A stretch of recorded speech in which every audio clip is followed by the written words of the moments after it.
നിങ്ങളിലേക്ക് സ്വർണ്ണവില കൃത്യമായി എത്തിക്കുന്ന ഈ ചാനൽ സബ്സ്ക്രൈബ് ചെയ്യാനും നോട്ടിഫിക്കേഷൻ ലഭിക്കുവാനായി ബെല്ലൈക്കൺ അമർത്താനും മറക്കരുത്. അതുകൂടാതെ നിങ്ങളുടെ ഓരോ ലൈക്കും വിലപ്പെട്ടതാണ്. ലൈക്ക് ചെയ്യാൻ മറക്കരുത് കേട്ടോ. സംസ്ഥാനത്തെ സ്വർണ്ണവിപണിയിൽ ഇന്ന് നേരിയ ആശ്വാസം. കഴിഞ്ഞ 6 ദിവസമായി കുതിപ്പ് തുടർന്നിരുന്ന സ്വർണ്ണ വിപണിയിലാണ് ഇന്ന് കുറവ് നേരിട്ടത്. ഇന്നലെ വരെ സ്വർണ്ണവില ഈ മാസത്തെ ഏറ്റവും ഉയർന്ന വിപണി വിലയിലായിരുന്നു വ്യാപാരം നടന്നുകൊണ്ടിരുന്നത്.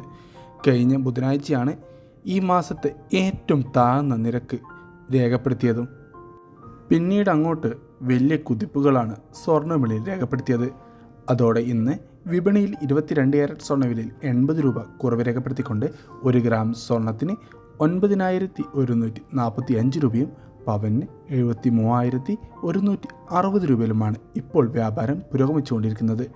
Thanks for watching gold price Kerala today.